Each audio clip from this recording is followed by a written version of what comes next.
I'm supposed to put a hook here at the beginning of the video. This is what the podcast gods have told me. So this is me putting a hook in. I guess enjoy the show. I don't know what a hook is, but I'm hooking you right now. Like, you're going to come in with me. See, what I'm going to do is I'm going to push a button, and then you're hooked.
Oh, I was dancing. I dance. I still can't remember when my theme song ends, and I'm the one that put it together. Why am I freezing so bad? I don't know. We're going to work with it. Hi, everybody, and welcome to Shaman Sundays. I is your host, Brandon Cooper. Like, for real, why am I freezing so bad? Welcome to live podcasting. So, we're going to have a great show tonight. But first, let's light the sage. Let's get rid of all that negative energy that we bring from last week. And let's just get rid of it and go into this coming week pure and energized. And this also goes for my guest and my special guest host. Of course, everybody knows who my special guest host is because she's the only special guest host I've ever had. We're going to bring her up now. Jennifer Talley from New Orleans Paranormal. Hey. Hi. How you doing? Hi there. How are you? Good. Enjoying Sunday. I don't know. I'm freezing up. I tried this hook thing at the... Nice. Tried this new hook thing at the beginning. I don't know what that is. I read on this podcast thing, put a hook at the beginning. And I'm like, do I get in my tackle box and get a hook? I don't know. But I know. I tried something. That it was really baiting or luring. Yeah, I don't know. We have a wonderful, wonderful guest tonight. And we will go over that in a second. But let's find out how is everything down your way minus the puppy? Minus the puppy. Good. Just got through a crazy busy October. Getting ready for the ramp up to holiday season here, which gets to be insane. So, recovering a bit. Got off a family visit, so had a little internet issue up there. Hey, Greg. So yeah, good times. Glad to be back home though. Love to see family. Glad to be back home though. Well, we're glad that he's above Hades either. Well, this is true. Well, thank you. I've been keeping up with you, and you have been all over the place. So I'm glad that you're tuning in, Lee, and watching the show for the first time. My volume is loud? Of course it is, because that's how we roll. Hold on, working on audio. Stand by. All right, let's try that. Hopefully that works better, or I can stop being so loud. Let's go through real quick and say hello to everybody. We've got Russell Reynolds. What's up, brother? Carol Garcia. I hope everything is going well with you, Carol. I know we talked about the act of God that happened to your house, I guess. I hope everything's going well. If you need anything, reach out to me. We got Resnick. What's up there, Resnick? My man. I was just on 2 of his shows. He has a brand new podcast. Him and dude, you got to put your co-host name in the Christy. I'm sorry, man. Anyway, I was on their show. Believe it or not, I was there, and it's Red Road Paranormal, doing the native side of paranormal cryptid. Amazing show. You guys follow. Like, share, all that stuff. We have the EVP Diaries checking in with their own hook. Thank you. Greg Koss. It's a hook. Oh, that's what that means. Okay, because we're starting our own little YouTube channel, and I wanted to share these episodes on there. So there you go. Yes. Well, please do. Greg Koss, what's up, buddy? Stephanie with Paranormal Task Force out of the Midwest. Hi. Y'all follow her too. She does some crazy lip sync dance TikTok stuff. And yeah, it's funny. It's great. And did I miss anyone? Because I don't want to miss anybody. I think I saw Julie Couch on here. Crystal Hill with the Ghost Hunting Housewives. If you guys missed that episode, that was amazing, but I'm going to have them back on. And Nancy, good Lord, everybody is tuning in for this, and I'm glad that you did, because I have a friend of mine on, Orion, and he and I met in Kansas City at the Kansas City Expo at the Metacon. There we go. I think I got it right that time. Anyway, it's gonna be super interesting. EVP Diaries. I was hooked. Good, it worked. Let's go ahead. Wait a minute. Without further ado, let me bring up my little nephew Logan. Hey, buddy. I'm not going to yell at you about your bedtime because I forget you're an hour behind me. So enjoy the show, buddy. And I love you, Logie. And without further ado, let us pull up Orion and just get this thing started.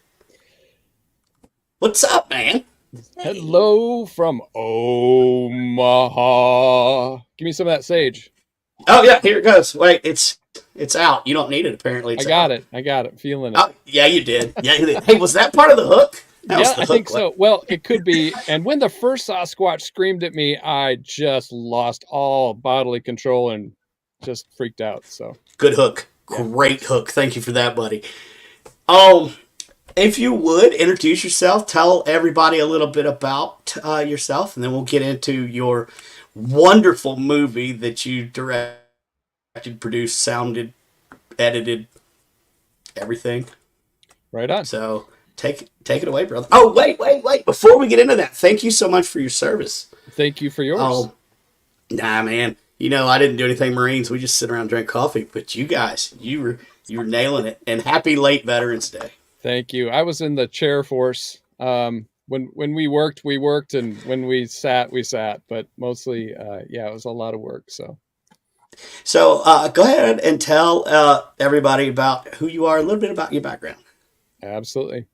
So my name is RyanMuff, and I am a sound worker. I am a partner with my partner in time, Astara. She was going to join us tonight, but she is upgrading with what we commonly call a cold. So she is passing on this evening. We will be joining you at some other time, Brandon and Jennifer, I'm sure. But I'll fill in for tonight. So she and I have been working together for a little over 8 years as sound workers here in Omaha.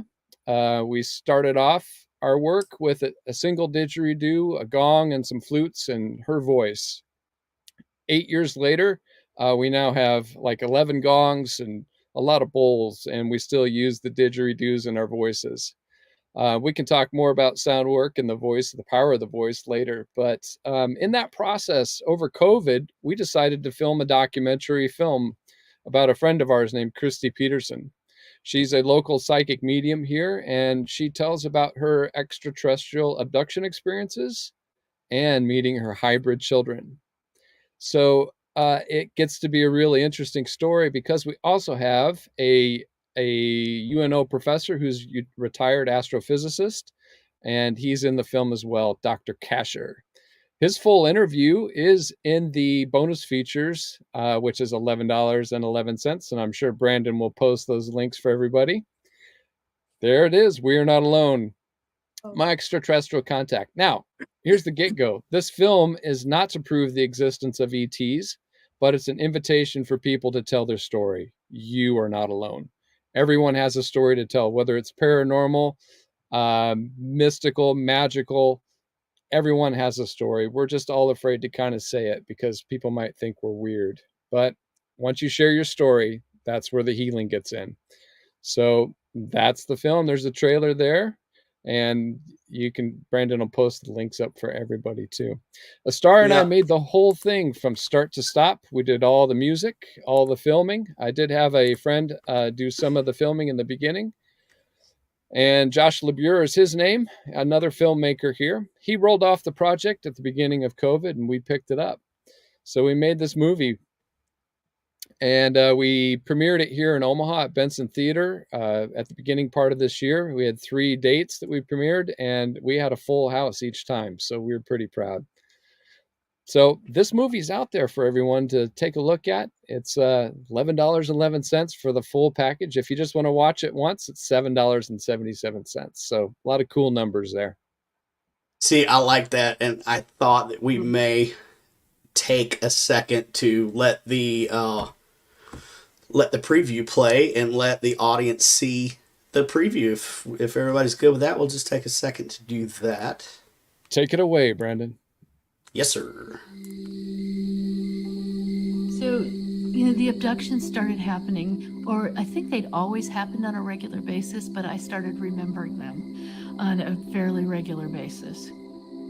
And I remember that panic and that terror I'd feel. And one night I got so mad, I just shook my fist at the ceiling. I'm like, were you born in a barn? I said, don't you people know how to knock? And within a few weeks later, inside my head, I heard. There are some things in life that you know are real. UFOs are real and they're here. And poof, I was gone on a craft. And so they started knocking to let me know they were there. It didn't stop the terror, but it started happening. And one night I remember that they came and I heard in my head, and they told me that they needed me on board a craft to save my daughter. And for some reason that didn't sound strange to me.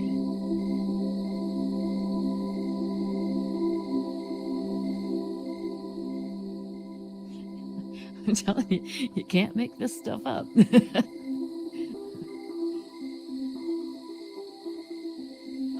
Every day I try to make sense of it. And this has been going on since I was 5.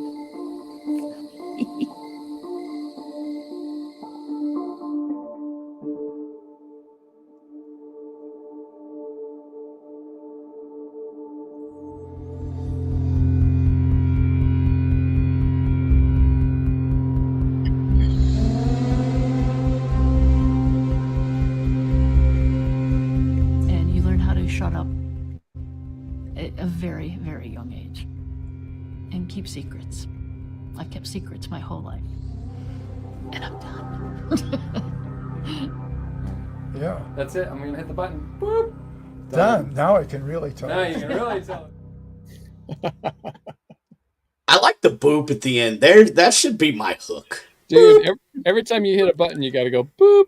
I can't tell you how many times when I'm sitting in the studio, like I've got so many buttons to push, I boop a lot. Yeah, we're booping all over the place. That was great. Dr. Kasher said it. He said at this point we'll stop filming. And as a videographer and filmmaker, you never hit stop. You just let it run because you never know what you're going to catch. And so that is all in the special features. Nice. So I heard, well, Jennifer, do you have any questions? Why does that lady look so familiar to me? If you've ever been to any expos, she's been touring expos and giving lectures. Well, maybe you've seen her in another lifetime, but yeah, it's Christy Peterson. She's near and dear to my heart. We worked long and hard on this, and she was really patient. I also recorded her audiobook, and that's where I got the idea to make the film, because as I was recording the audiobook, I was having these flashes come back of my own abduction experiences and things I had so many questions about. And, when the hairs all stand up on your arms and you just start to get almost pre-shocky because you're feeling and remembering things. So she does have a familiarity to her. She does. Yeah. I watched that preview and I'm like, where do I know her from? Everything, the voice, everything. I'm like, have I seen her?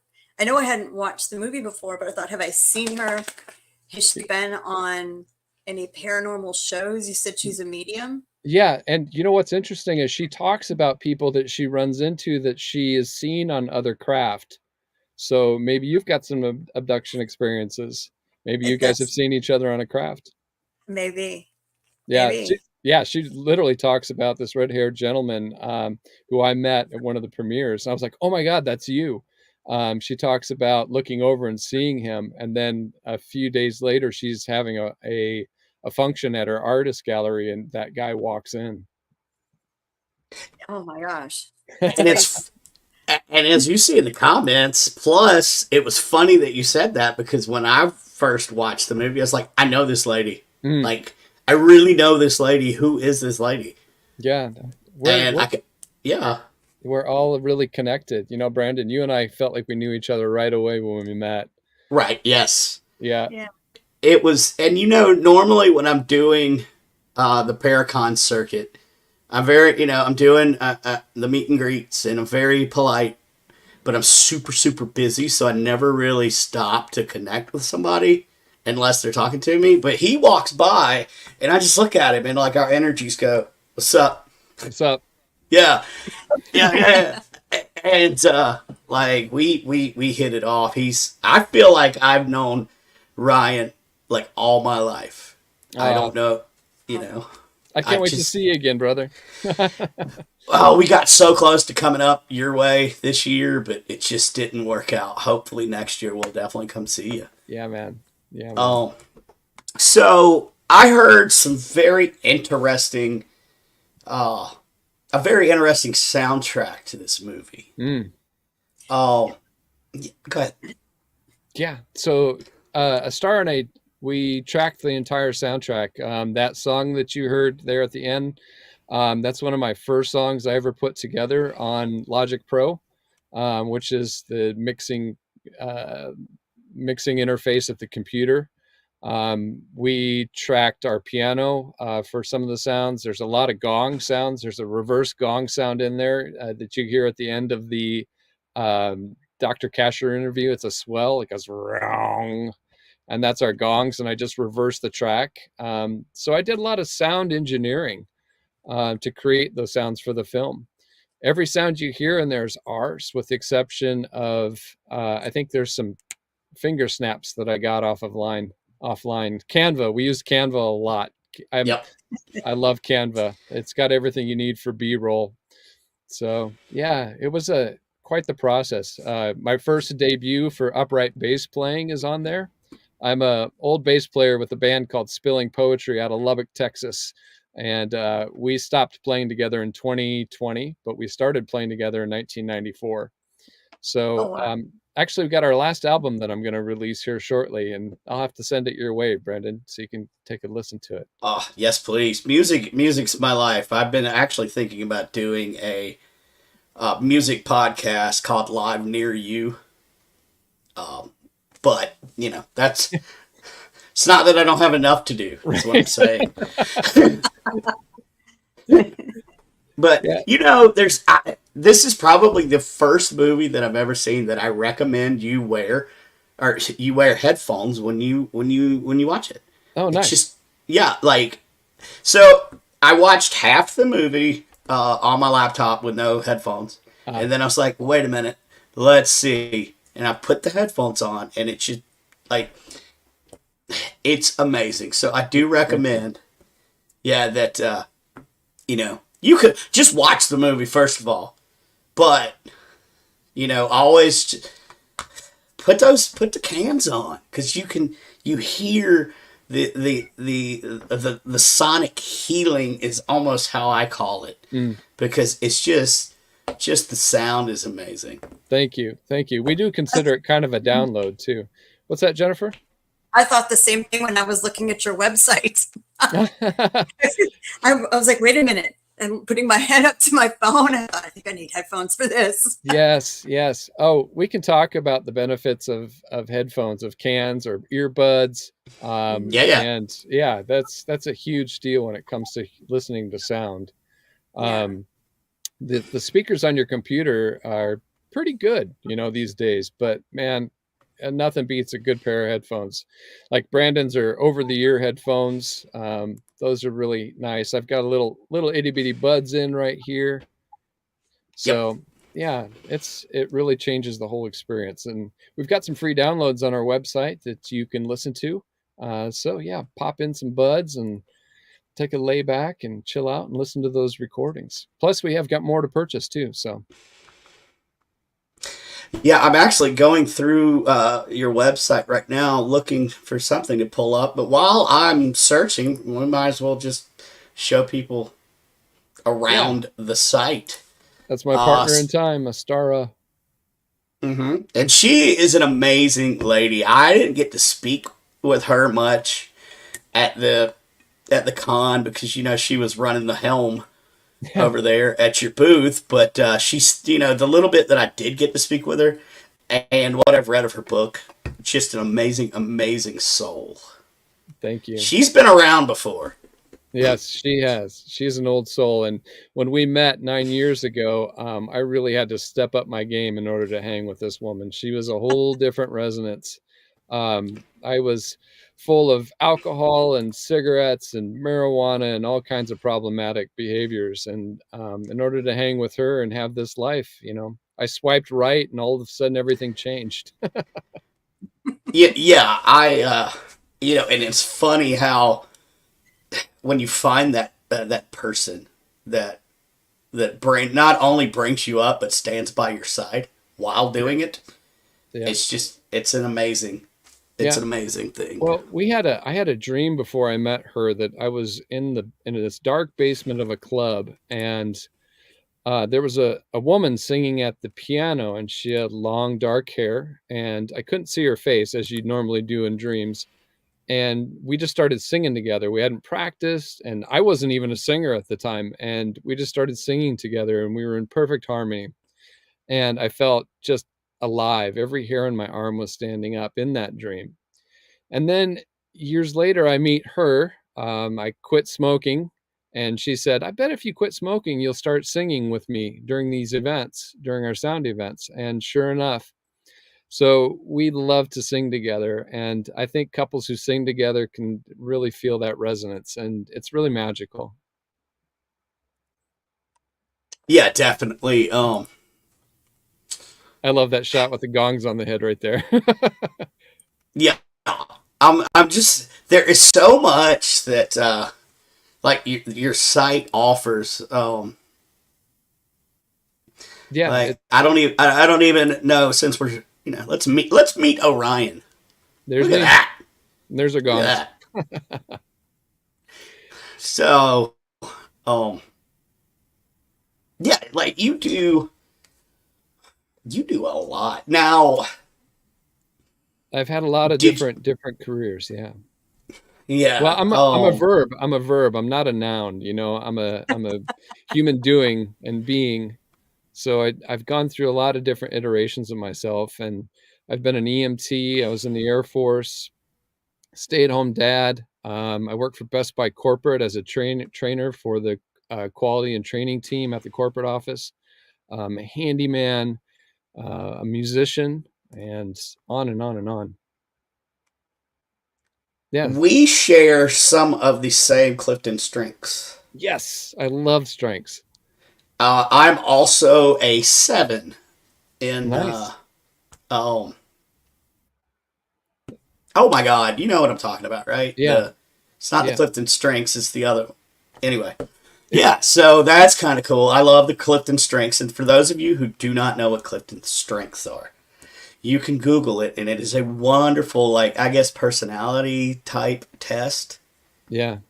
But Yeah. it's deeper. It goes deeper than that, and it's a really cool test you can take. Once And you if it, we that was the entrance to Best Buy. Every employee got to know their top 5 or top 10. And then if you were a salaried employee, you get all 32 or 33. And at that point, once you get into the 30s and 20s, they kind of all blend together. But this is yep, me in a nutshell. Ideation. I love thinking about things, how to come up with ideas all the time. And a lot, it really bugs Astara sometimes because she's an activator. So she's like, whoa, whoa, whoa, that's too much. You know, like your right. idea about starting a music podcast. Woo also means, for some of us, means we're kind of into the woo woo stuff. But from Clifton Strengths Finder, it means that I can just come up to Brandon and talk to him, having not met him before, and we can kind of mesh quickly. Yep. That maximizer means that I can take things and I like to figure out the way to make it work best and better. How do I make things better? How can I take a team of people and help them achieve a goal? The relator is that I can just get along with Jennifer and Brandon here on this podcast. It's pretty easy. And the strategic means that I'm kind of always planning ahead and thinking about things. So that's in a nutshell what the strengths are for me.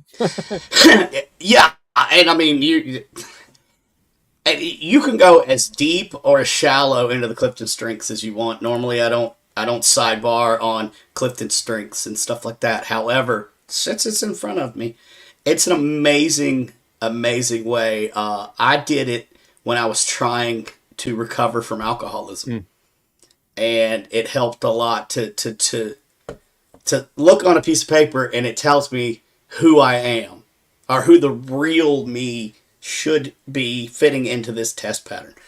And it gave me a way to work on myself. It's a really good. I'm going to shut up about Clifton Strengths until they start sponsoring my podcast. So, well, that mirror for the soul is really important, though. Having a mirror back to you. It's like when I first had it done, I was nowhere near the person I am today, and I likened it to, it was like having your palm read. It's like having someone tell you about you that really didn't know you, but there it is on paper. Most of all, it helps you kind of understand others that you're working with. And we used it in a corporate setting to help identify, what teams would work well together with these certain aspects. So it's pretty neat. Y'all go check it out. Yep. If you can't find it, email me, shamansundays@gmail.com. I got all the links. So, Jennifer, do you have anything before we move on? I have probably questions about what you're going to move on to. So, fair. I've been through some sound healing here. But the person here uses it for me and for another member of my team to remove the ick that we run into doing ghost hunts. And it's more than just human ick. There's a lot of inhuman ick that gets on. In fact, I've got a couple of the critters running around in my house right now I've got to get rid of. So I've seen it. I've seen them do a minor exorcism. And the didgeridoo is actually one of the things they used. Mm-hmm. Yeah. We do house clearings and property clearings as well. We've gone to several businesses in downtown Omaha. Astara will do some work with the tarot cards and her channels to identify the discarnates that might be on site that are lingering, and also help send them away, not send them away, but set them free, give them an invitation to go where they were intended to go in the first place before they got stuck. So she'll do that pre-work, and then she can do that remotely, of course. And then we usually go to the site and we bring an array of instruments. I've got a 26-inch gong that I usually walk through the establishment in a counterclockwise fashion to kind of unwind the place. Also with a big old conch shell, I'll just blow that as we move through to push anything out, but also singing the entire time. Your voice is the most powerful instrument in this world, period. So anytime you add your voice to intention, you're going to achieve amazing things, whether it's just in communication or singing. So we can talk more about that too. I'll go down that rabbit hole. But yeah, clearing spaces. I'm a didge player. I've been playing didgeridoo for over 20 years. We like to say a wind monk, because it takes a lot of, after a while, it's pretty easy. People ask me, is it hard to do that? And my response is, well, anything I've done for the first time is usually difficult. Yeah. But with enough practice and repetition, breathing comes naturally. I see what you did there. Yeah. I caught it. Well played, sir. That's a hook. Yes. Welcome to all the hooks. We do have one question here about your Air Force days. Where and what did you do in the Air Force? I had a job that was, okay, I'll tell you a little bit of backstory. So it's 1991, November 8th of 1991. And on November 7th, the United States started firing cruise missiles into Iraq. And the very next day, I went to the MEP station. I had a guaranteed slot to be a tail gunner on a B-52. And I wanted to be air crew. I've always wanted to be on air crew, be an aircraft since I was a kid building airplanes. And that day they called me aside. They said, I got my big old pack of paperwork in my manila envelope. And I'm 19 years old sitting there going, oh my God, what's going to happen? And they said, Airman Basic Muff, come. And so I went in the back room and with a guy, and he goes, your job slot has been officially canceled as of today. You're going to go in general, which means it's the whole world's open. I could be a sky cop or security policeman, as they're more commonly known. And I could be a fireman. I could do, just whatever the Air Force needed me to do. And so I went in general, but one of my job choices was aerospace physiology. And it was like my third choice. I was thinking, what can I relate to the real world? So I chose security, police, fireman. What can I do when I get out? And I didn't know what aerospace physiology was at the time. And so I was an aerospace physiology airman, which means that I was connected to the hospital at Reese Air Force Base, which closed down in 1997. And it was part of that base closure that they did. I got out in 1995. I was in for 4 years. I got out as a senior airman, and I was aerospace physiology, chamber tech. And so we had the altitude chamber, hypobarics. And that was all about training pilots on how to use their oxygen systems at altitude. And we were in a giant box that they closed the door on like a giant submarine. The glass was about 1.5 inches thick with portals all around it. You could put 16 people inside of it, and they'd draw the air up by a vacuum to simulate altitude. And our peak altitude was 43,000 feet. So I am close to actually being a space cowboy. Anything above 43,000 feet, you need to have a spacesuit on because your blood starts to boil. Oxygen comes out of solution. So it's really crazy. I found a study from the Department of Defense, maybe it's the same word. Same. And they're doing a study on the effects of that altitude on U-2 biplane pilots, SR-71 pilots, and my career field. They no longer go to 43,000 feet because that's really freaking high. Yeah. So that's simulated altitude. So that's a lot of pressure inside that altitude chamber.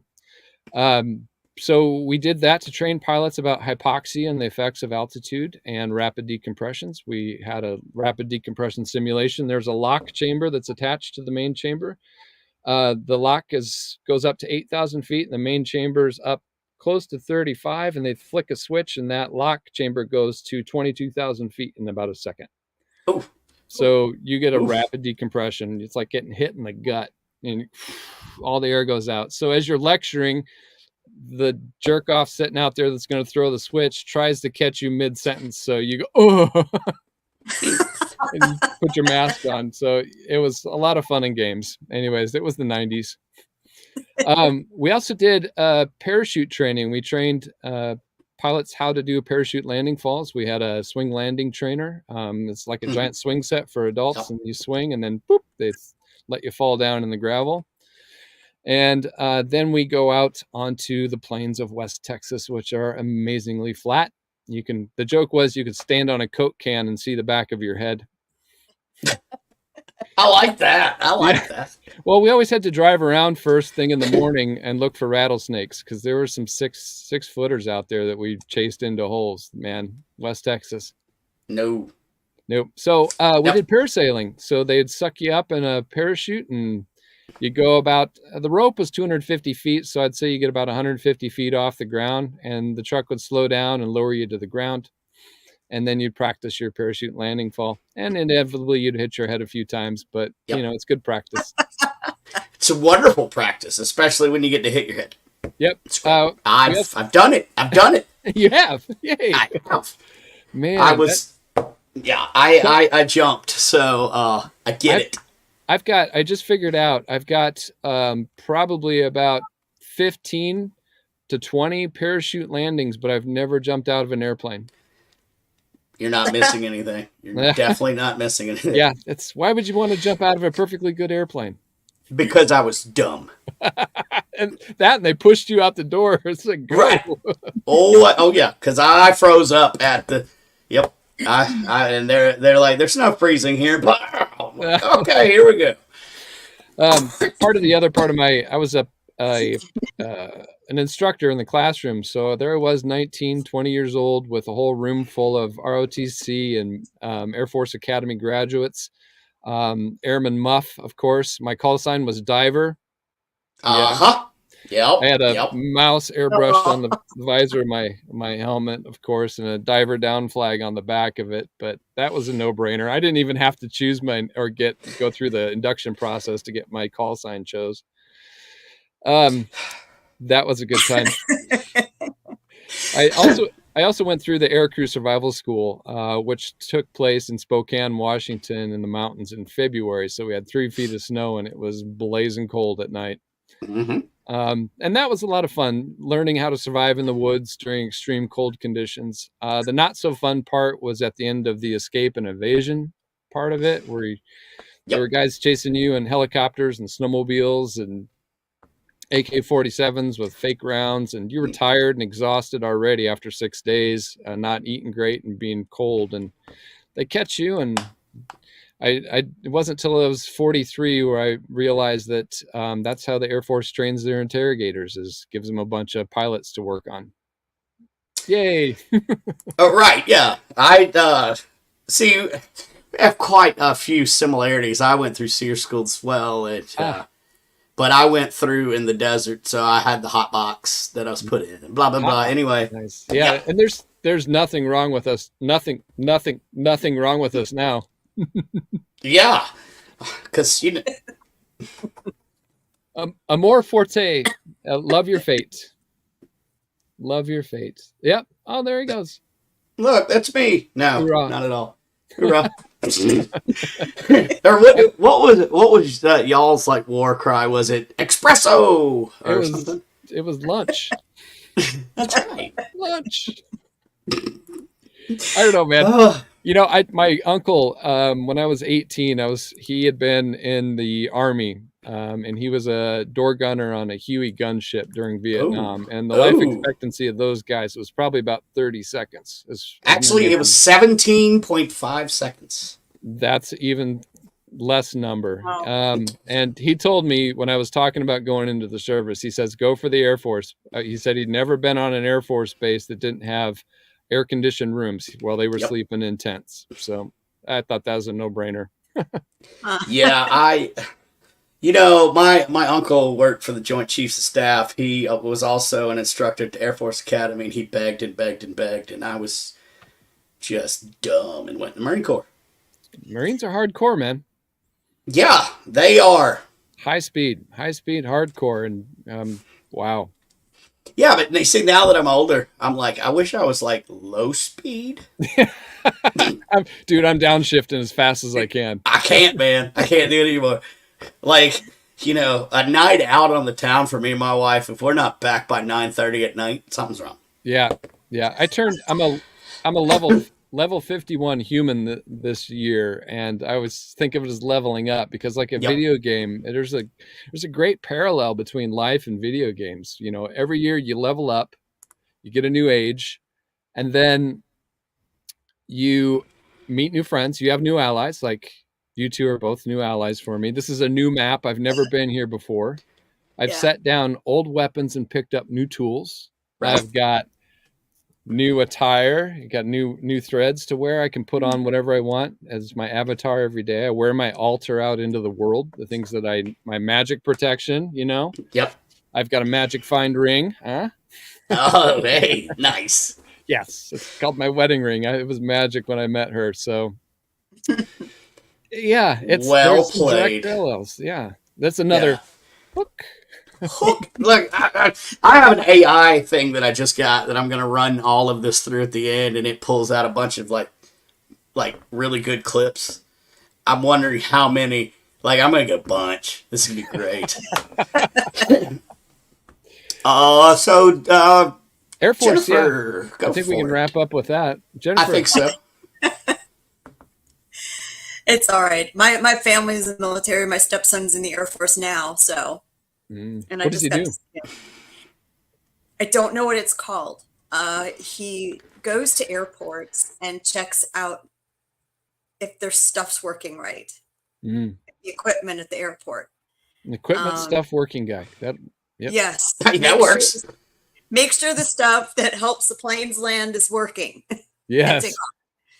So rather important. When I work go ahead. As I say, although he's in an airplane doing it, so I don't know what would happen if the stuff wasn't working and how he'd get down. But anyway.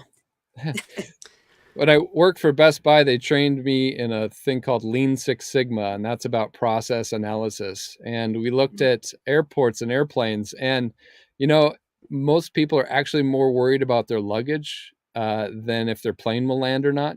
So if their luggage gets there on time and gets to them is their biggest concern. I can see that. We gave him crap because he left 2 days before I did, seeing my mom, and he knows how airports work, right? You'd think, but he's not on civilian airports really, and he knew how long it was going to take him to get to the airport from my mom's house, and in the morning we thought, okay, why isn't he getting ready? And then all of a sudden the fire got lit under the behind, and they get in there, and the airport he flew out of, it's not like most airports where you usually have like a dedicated on and off ramp that goes right to them. This is in the middle of a very small city, and there's stoplights, there's traffic lights. He missed his plane. Oh no. Totally perfect. Like, do you not, when you calm down, we'll talk about irony, but right now it might still be too soon if he's watching. Sorry, but it's funny from my end because he missed his flight, had a 6-7 hour delay until the next flight. Karma. Got to that flight, his connecting flight. Oh no, he had to wait because all the flights were delayed because of a VIP coming in, some governmental VIP. I don't know if it was in Chicago or Appleton. And so he ended up having to stay in overnight in Chicago. He had to pay for a hotel room. He he had frozen venison because from a deer he got up there that was being shipped to his house. He didn't get home in time to get it. I mean, it was just a snowball. Thought, and you do what for airports again? You know how these things work. And you missed your flight. So, I've never missed a flight ever. I've only missed one. And it was perfect. It was perfectly perfect. I ended up having to take a bus from Nashville to Louisville. Okay, yeah, Nashville to Louisville. Yeah, well, when you take a bus like that, it's my very first long-distance bus ride. It's like a 3-hour ride. Right. Man, it was like a cultural Noah's Ark on that bus. Whoa! Yeah, it's... I remember growing up, though, and, like, I'm sure you do, too. Air travel was, like, the creme de la creme. You dress up to get on a plane, and you got nice food. And now it's the age of Spirit Airlines. Yeah. When I was at the bus terminal there in Nashville, I was dressed in business casual because I was there working for Best Buy, and I was expecting to get on my airplane. And the two officers that were there standing watch over the thing pulled me aside, and they go, "Hey, what are you doing here?" I guess I stood out a little bit. Oh, well, it happens. It happens. So, one thing I do like to talk about, let me find it. Again, greatest picture. Wait, do I have it up? I don't have it up. Nobody sees what I see. Greatest picture ever. Okay. Thank you. Thank you. I love those gongs. Powerful. So, the whole mindfulness and recovery mentor. Now, addiction is a huge thing for me. I was a raging alcoholic for 20-something years of my life. Now, I'm just hit a little bit over 2 years, maybe 2.5 years sober. Yeah. Oh, and I was a guy that was drinking 30-something beers a day plus whatever liquor. Yeah, I was bad. That's bad. PTSD's a monster. But anyway, it's a booger. It's a bad one. But that's a hook for another show. Well, now, you know what? It could, I don't know. There's a lot to that, and it's not a disorder. They say post-traumatic stress disorder, and I want to put this out there. It's not a disorder. You were not born with it. It's an injury. That's something that happened to you. And even in the paranormal world, I mean, you can get injured. Yes.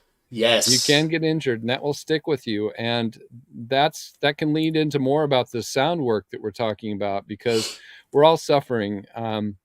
This is part of the mindfulness. This is part of the Dharma, is life is suffering.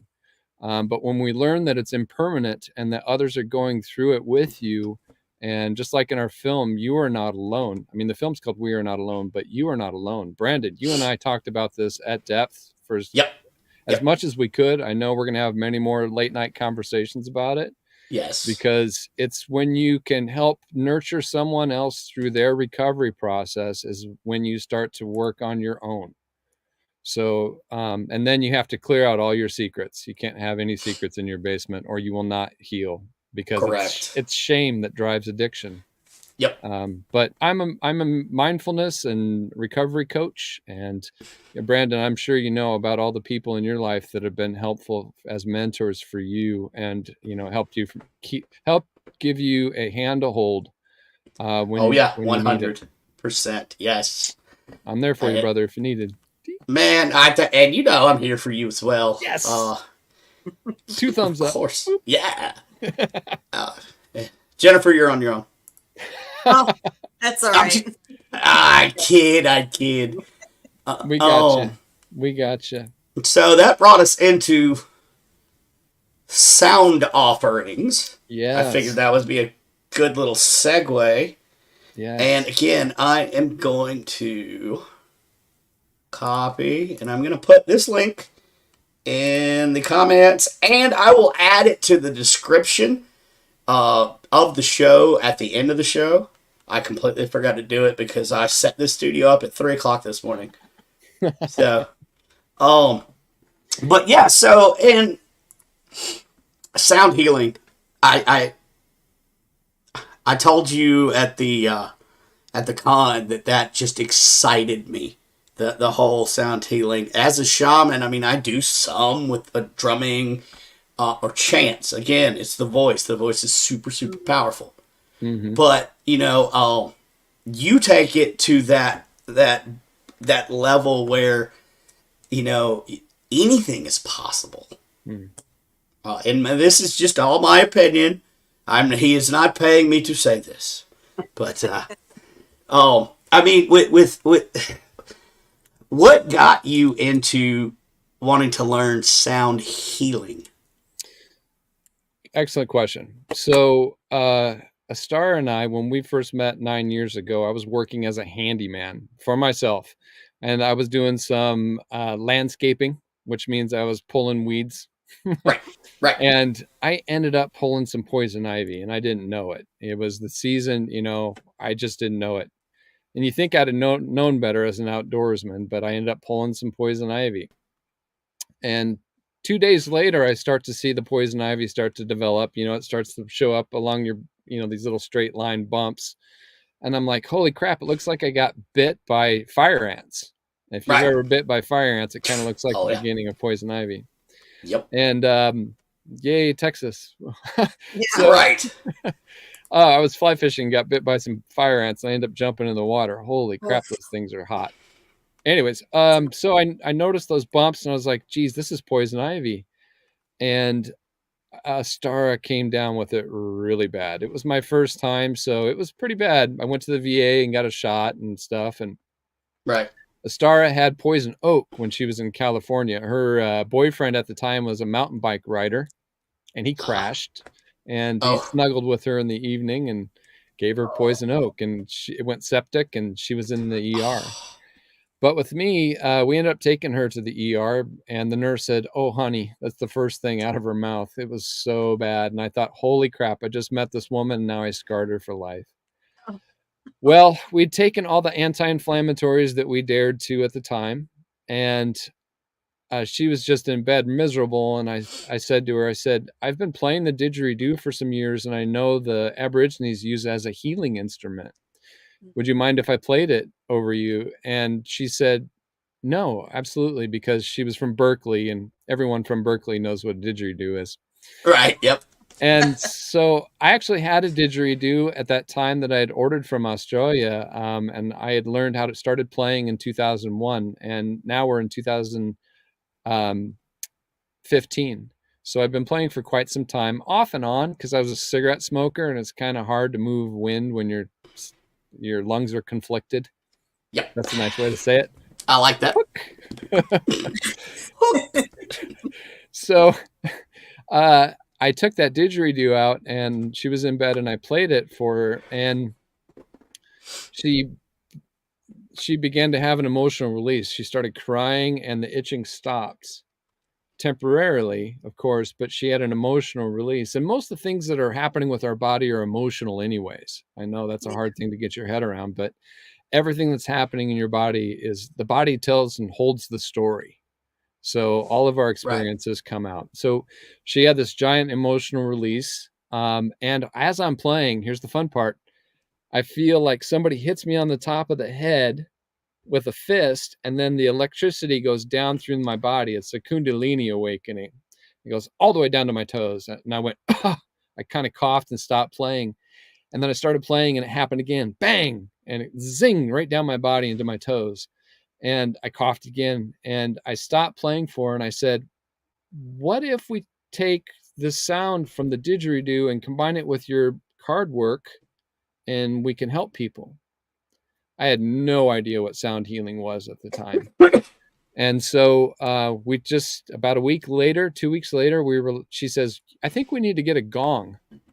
And so we looked online, and there's a 402 number, and it's for Gongs Unlimited. 50 minutes from Omaha is Lincoln, Nebraska. It's the home of Gongs Unlimited, one of the biggest gong dealers in the United States.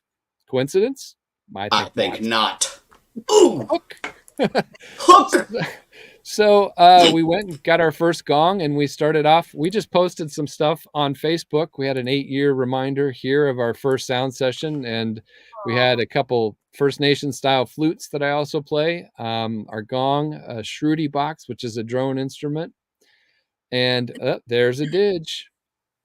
Amazing. There you go. It's a long stick. It's traditionally made from eucalyptus and various types of eucalyptus trees. They harvest it, they walk around through the woods, and they give it a knock. And if it's hollow, they'll cut it out. Now, here's the fun part. It's hollowed out by white termites.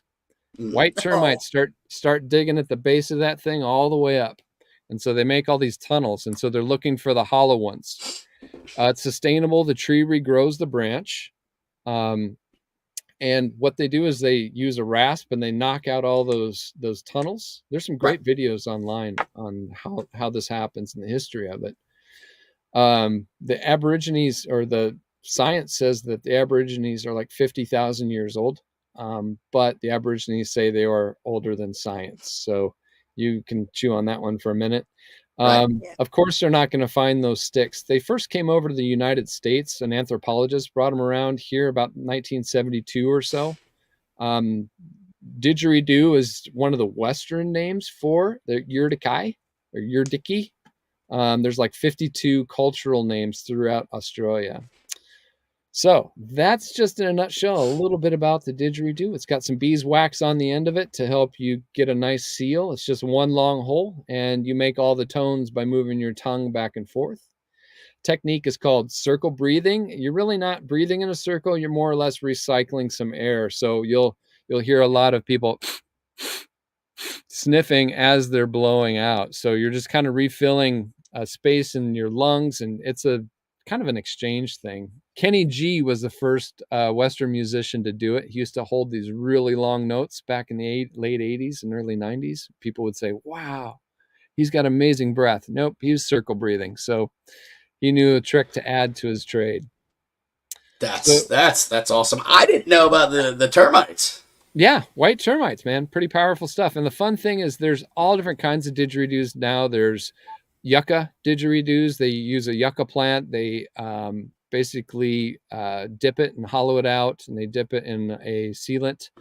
There's plastic didgeridoos. There's artisan-made didgeridoos, all different kinds. But the traditional ones that are hollowed out by the white termites, here's the magic.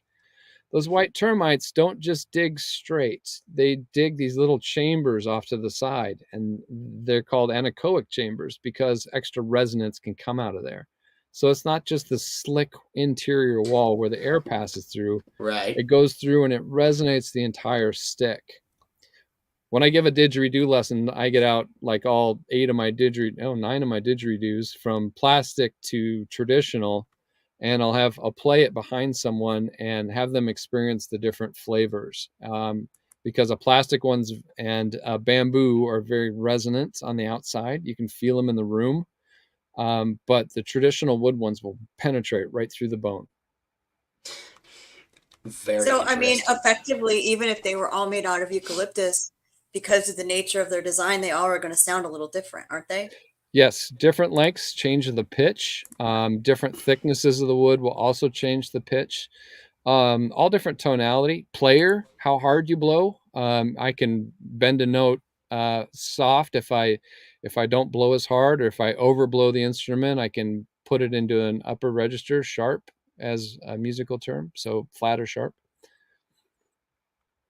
And yeah, go ahead. Oh no, I was going to ask about bowls whenever we're done with this. Yeah, because I keep staring at those. Yeah. Oh, those are beautiful. Those are our minal singing bowls, and we chose to go with the metal bowls. Right now, crystal bowls are really, really popular. There's crystal is really easy to play. The reason why I chose metal over crystal is because crystal makes what's called a sinusoidal tone. If you've got any background in the medical, you'll know what that means. But acoustically, sinusoidal tone is a pure tone. It's a pure note.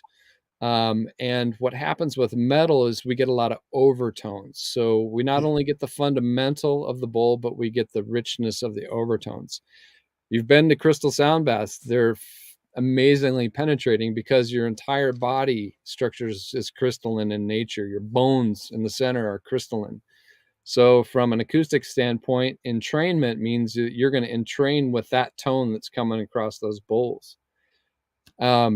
Mindful bowl players in the crystal field, if you will, being mindful about the volume. You really have to be careful. Crystal can get really intense.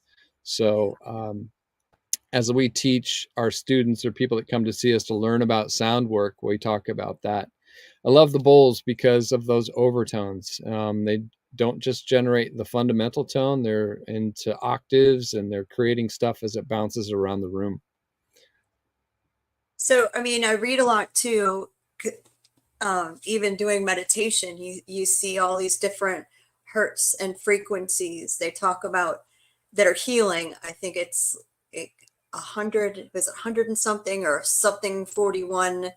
I mean, do you use the metal because of all the different, does it give you more range of frequency? Yeah, that's good. Pitch?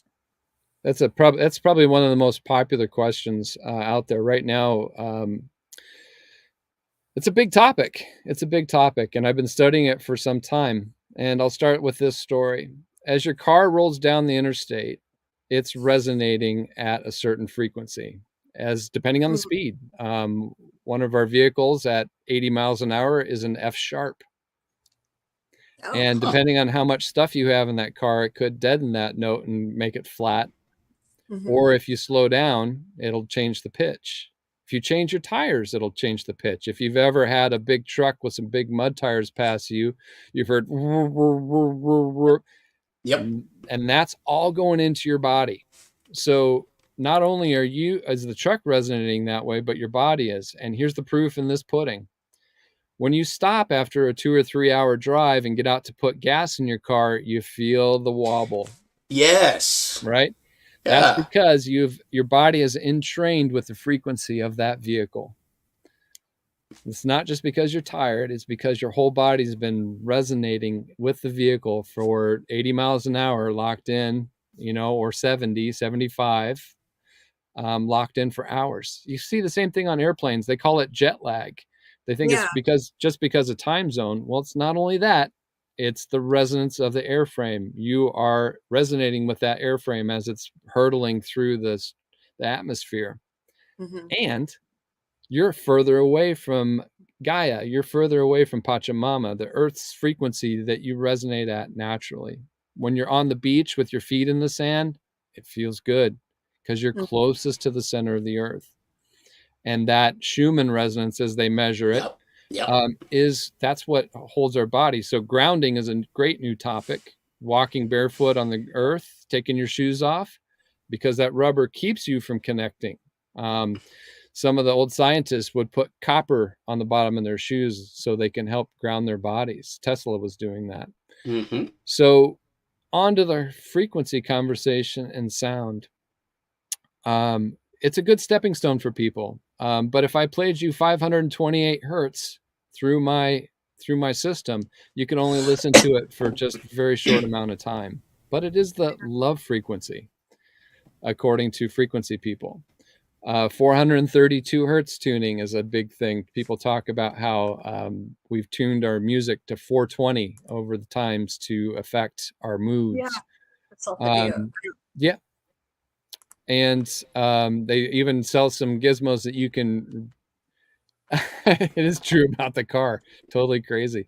I use that as a teaching model just to kind of get people associated with frequency and sound. Is you don't realize it. That refrigerator that's humming in the background of your house that you are getting used to, you don't even know it's there, but it's putting off a frequency. Sometimes turning off your router, which is also putting out 2.4 gigahertz. Yeah. That stuff is pretty, it can be pretty intense when you get close to it. And then they make things like this. That is it's supposed to be 7.68 hertz. A pulse thing. I don't know. I made it. I don't know what to call it. But it's supposed to do pulses at the same vibration as Mother Earth. Yeah. Oh, okay. And so back to the specifics, and I love that. Back to the specifics around the frequencies. Our body's all resonating in one frequency. We are one frequency, just like that car going down the highway. We're one frequency. And your organs are going to resonate at different octaves of that frequency because of their size. But anything that acts on your body, because of physics, is going to receive an equal and opposite reaction. So one of the questions we get most frequently is it safe for pregnant mothers to come to sound sessions? And the answer to that is you're exposed to more harmful vibrations just getting in your car or on a bus or standing next to, I don't know, or in a herd of 30 people, all with cell phones, than you would ever receive at a sound bath. And interestingly enough, all the mothers that had babies in utero over the last 8 years that we've been doing this, their children are naturals at playing the gong. They'll come to the house and they'll strike that gong and invite it very slowly. Whereas some kids that have no exposure are just wild, like a little kid. They're like, oh gosh, got to do this. Right. But the 2 kids that I've seen come into our sound room that were in utero in the early days, they slowly invite that gong. They'll stand back and wait for it. They'll go over and do another one, and they'll stand back and wait for it. They're drumming with other kids in the neighborhood, and they are little sound people. Wow. So that's interesting. I'd like to dive a little bit deeper on that, but there's some studies about in utero. There's a great book called The Conscious Ear by Dr. Tomatis, and he studies that in utero frequency as we're floating in embryonic fluid, which is pretty dense. It's transmitting all that resonance.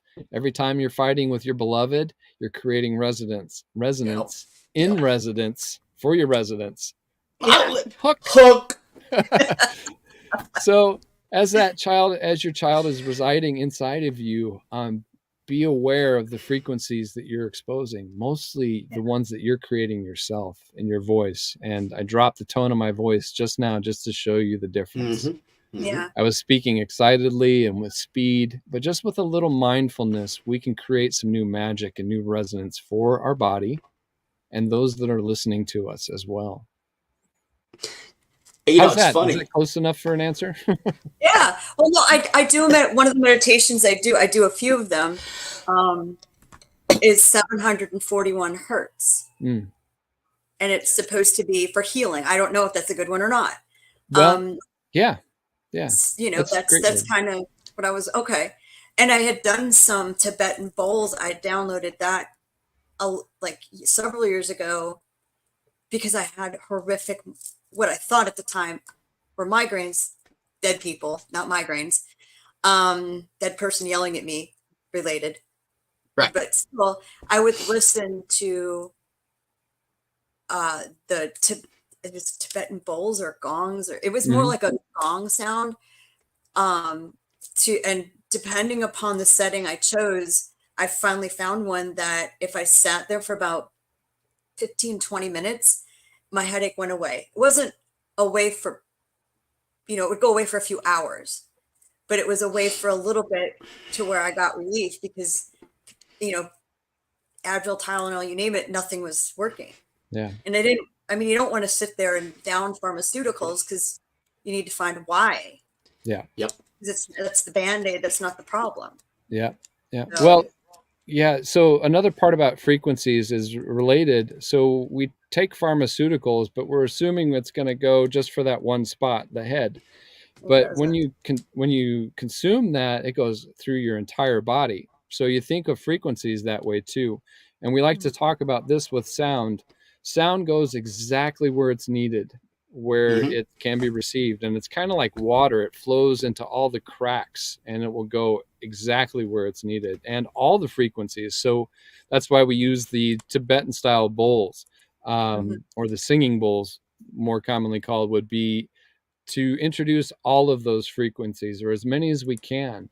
And the power of the voice brings even more to it. So we're treating the whole system, and rather than just targeting. Now, targeting is a thing. They're using target frequencies to ablate cancer cells. They find the resonant frequency of the cancer cell and they figure out what cracks it open, like a singer breaking a glass, finding the dissonant frequency or finding the resonant frequency and having it, shard into infinity. That's a real thing. That's a real thing. But when it comes to sound, the term the world's using now is sound healing. The sound doesn't heal you, but it puts your body into a state where it can go into healing, because we're all inflamed. Our livers are taxed to the nth degree because of frequencies and substances and choices. But when we choose to be still and let the sound lift us, especially we call it organic sound because you're there with it in the room. If you've got headphones in, it works. It does. It can relax you, but it's a very head experience. It's not a whole body experience. Yeah. Brandon, as you've played drums over people, Yep. And we play drums over people, it's more than just dun dun dun dun dun dun. You can feel that. It takes you places. Yep. Yeah. And that slows the brain down. That drumming slows the brain down into a theta brain state. 4 to 8 seconds is that structure, beats per second. 4 to 8 beats per second, sorry. And it slows the brain down and puts us into an imaginative dream state, where we can actually reach out and, have experiences, pragmatic, mystical experiences. We call ourselves pragmatic mystics because science, right? Right. Whoa. Right. But everything paranormal eventually comes into science and vice versa. You can't even tell the difference anymore. Sometimes I look at the abilities of my cell phone. I'm like, wow. So Jennifer, back into what you're talking about, your migraines. Sound can help us put ourselves into a state where we can explore the mind and explore the body and find answers to the questions, and therein lies the healing. We're getting into stillness. Our minds are not full, like the word mindful means. Mindful isn't about a full mind. It's just about awareness of the mind.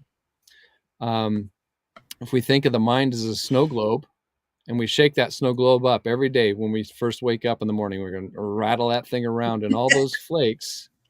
Yep. All those flakes are your fears, your hopes, your dreams, your planning for the day.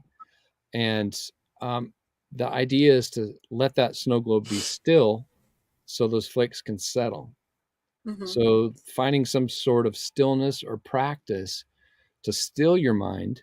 You're never going to make it stop, so don't fool yourself. But what you're going to do is be aware of your mind. You're going to be full of awareness of your mind, hence mindfulness. Hook.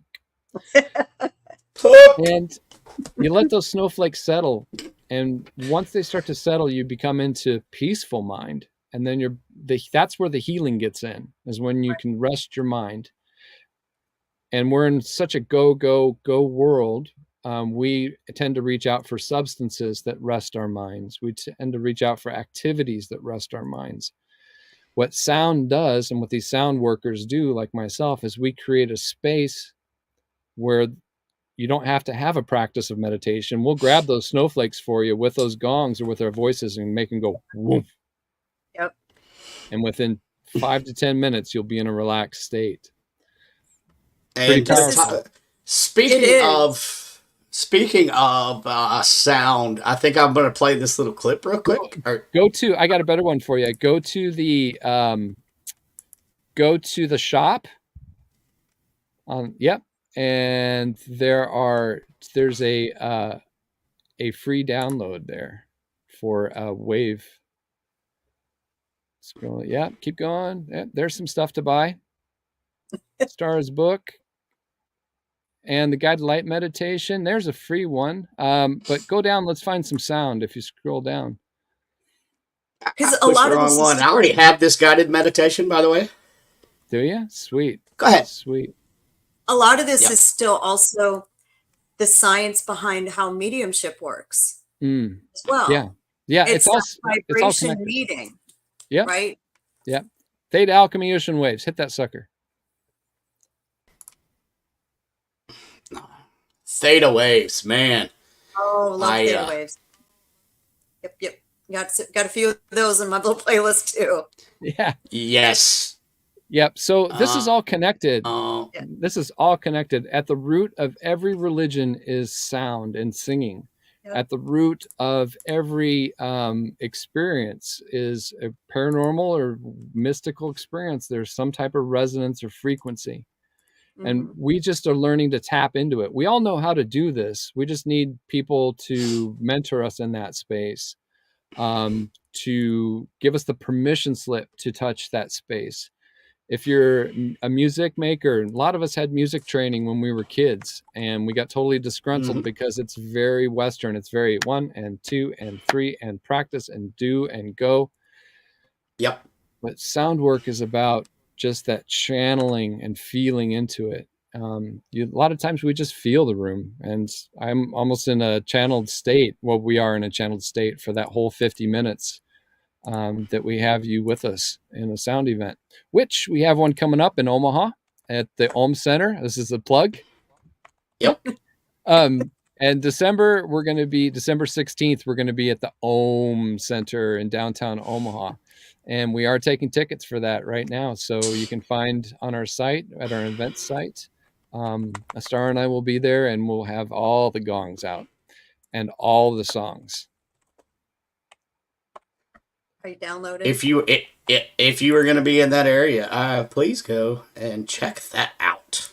Yes. So I'm still working on the sound over here. I'm having to fill out everything. So yeah, I'm sure your computer's probably busy handling all of this stuff All the that's things. happening right now. well, it's okay. It's a nice one. So I think I can handle it. Everybody who's wants to click on that, it's free to download. Astara is doing a guided meditation there as well, but we also have some full-on recordings that I've done over the years. This is the direct link to that that free the theta. So if you could just click that in the chats and or whatever, that'll take you directly to that free sound. So the theta waves, I think, aren't those the brainwave state we enter right as we're falling asleep and just asleep? Am I wrong? Am I right or wrong? Is that right? You're Is right. that the right state? You're right. That's what we teach to, because people say, okay, mediums are fake. We're just good guessers, but everyone's got that ability, and some people are just naturally able to put yourself in that theta state, and that's where you start meeting with the frequency of the afterlife. Yeah. Then that's why you communicate, and that's why when you're in dream time and your loved ones passed away, that's why you're getting that in dream time. Oh, I love that you said the dream time. Yeah. Because that's your theta, because dream time sometimes is not dream time, it's your real time. Yeah. And who's to say we're not in dream time right now? Well, yeah. Matrix, unplug me. Anyway. Oh my gosh. Yeah, It's right. Such a deep rabbit hole, but you said unplug, and that is that theta state. They, tune in and drop in instead of dropping out. Tune in and drop in. So put some earbuds in, go to see a sound worker, go to see a shaman who will drum for you in live. Make it organic. It's so much more powerful when you are there. It's not just a head thing, then it's a whole body thing. You're listening with your entire body. All your hairs on your arms are picking up those vibrations.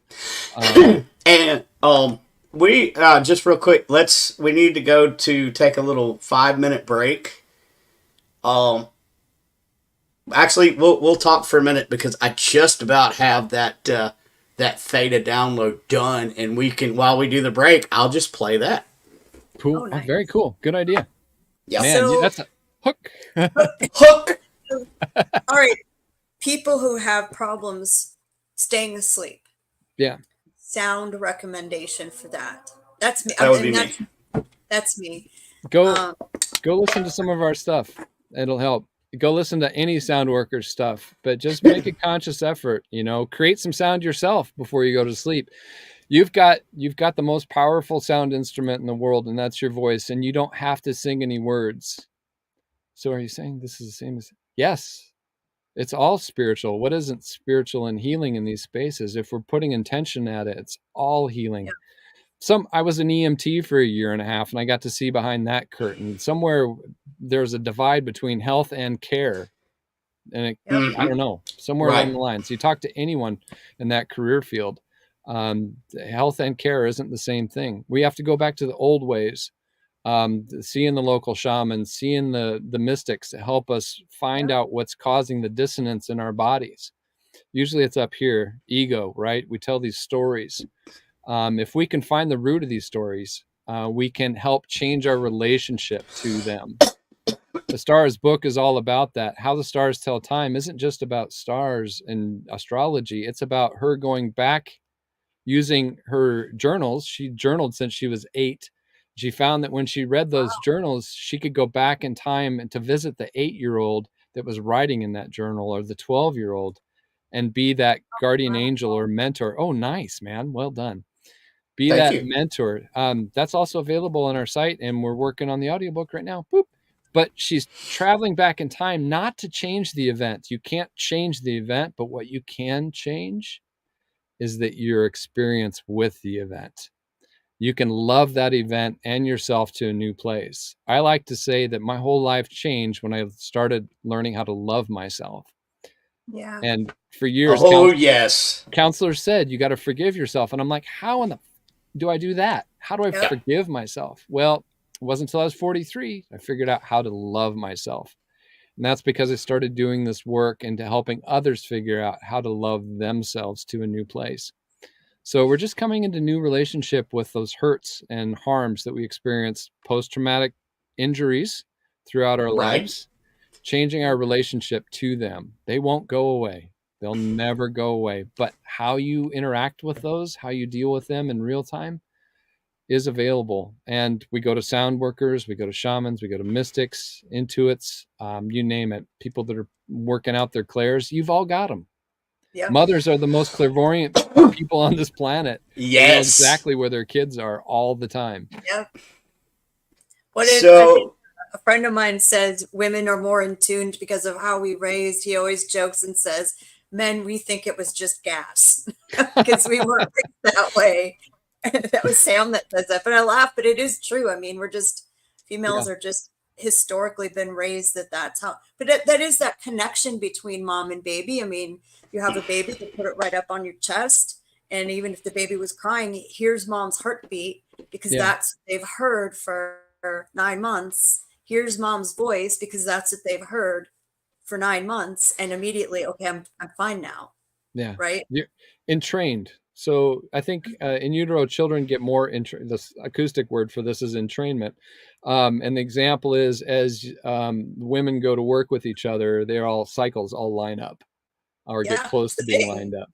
Yeah, it's real deal. And I've got it. When we're on the break, I'll go get my easy button and I'll show you some mysticism right here in real time. Awesome. Well, let's do that. Let's go ahead and take a quick little potty, get you something to drink break, go get your coffee, and we will be right back with this is like one of the best shows of the year, and we will continue when we return. But let me just make sure this download. We will leave you with this. We will be back in 5.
Hello, everybody, and welcome back. I thought I would come with a calm tone for those of you that might have meditated a little.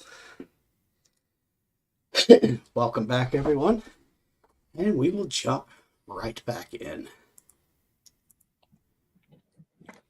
Welcome back, everybody. Hello, hello.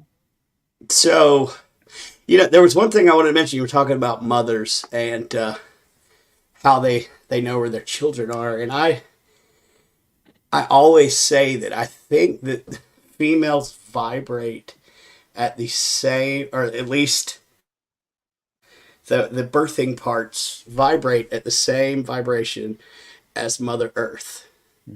And this is why they're so connected and very in tune, because you hear that a lot. He or she is really in tune with her environment. Well, of course, that's talking about sound. So, I don't know, just... Yeah, in tune or in a chord, right? Mm-hmm. In a chord, Right. In a musical chord, in order to be in harmony with something, you have to align to it. All notes fit together. All notes work together. But there's some that are just more pleasing to us at any time. And when you get a whole bunch of people that are singing together, that's why church feels so good to people. We've always come together as groups of people to sing in resonant spaces. And those buildings, especially if you've ever been to Europe and been to some of those old big Gothic churches, wow, you can practically harmonize with yourself. Right. Okay, you ready for this? Let's do it. Easy button. I love it. That was easy. All right, hear that? Yeah. Okay. And this quite happened by accident. This is one of those butane benzomatic lighters. When you click it. Okay. That was easy. That was easy. I'm not pressing the That was button. easy. No strings attached. That was easy. The crystal in here, when you push on the easy button, the crystal in here, it activates the crystal. That was easy. Same thing on gas stoves. You hear that click, click, click, click. It's a Yeah. little hammer that's hitting a crystal that's been cut at the perfect angle in order for it to create a spark of electricity. Same crystal in here. They're entraining to each other. That was easy. And this is why healing and mysticism works. When people come to see someone who's been working on their crystal, aligning their mind, practicing, has some knowledge, it entrains with them. You get in a room with a powerful mystic, you can feel it. Mm-hmm. You can feel them. Mhm. You can feel them when you show up outside the house. Yep. So Yep. this is one of the teaching tools I like to show people, because it's obvious. And if you had a good science teacher, and they showed you with the tuning fork, so you strike one tuning fork and they're holding the other one, and you mute the one that you had struck. I almost said stricken. And Stricken. the one that didn't get touched is now resonating. It's called entrainment. So, and that's why we're kind of entrained That's with fascinating. the movement of the sun and the movement of the moon.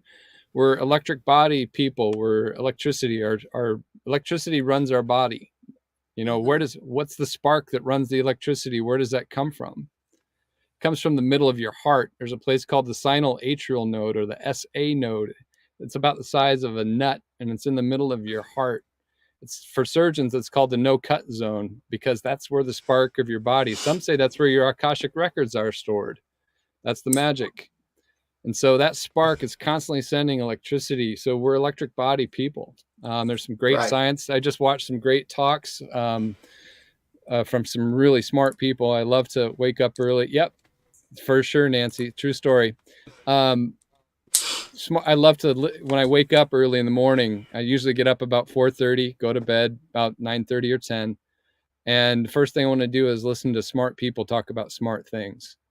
And so there's a lot of information out there. There's a lot of great podcasts. And I can just start dropping names, but just go find them. They'll find you, really. Spend some time looking. I'm on YouTube, usually cruising through the different feeds, Lex Friedman's got some great talks. Just find the people, and they'll tell you what you need to know, and the information will come to you, because that's how it works. Yeah, it's just so fascinating that sound and vibration and the unseen, which ties right into the paranormal, Yep. has such a huge impact on humans. I mean, there's a reason why we're made up of so much water, because then the water can vibrate. Yeah. And when the moon's full, it pulls on us. It's like the negative pull of a battery. Literally, that's what creates the ocean tides and the waves, is that suction from the moon. Crazy. The moon is just, it doesn't spin. It's just locked. It's one of the few planets that's locked. Tidally locked is what they say with the Earth. And the sun has its own push. So when the stars get in a certain alignment and the moon crosses in between the sun and the Earth, there's a push and a pull that happens. That's why it's always been so magical, is it actually pushes and pulls on our bodies. When we were busier than ever on full moon nights as EMTs. Yep. Oh yeah. I get crazy cleany. I get. Where I think we're frozen. Yeah, I think you're and not the children's I don't even movie. have to look. Okay, there you are. Everybody freeze. I know, we all did, didn't we? Yep. Okay. All right. Now you're back. We got your audio.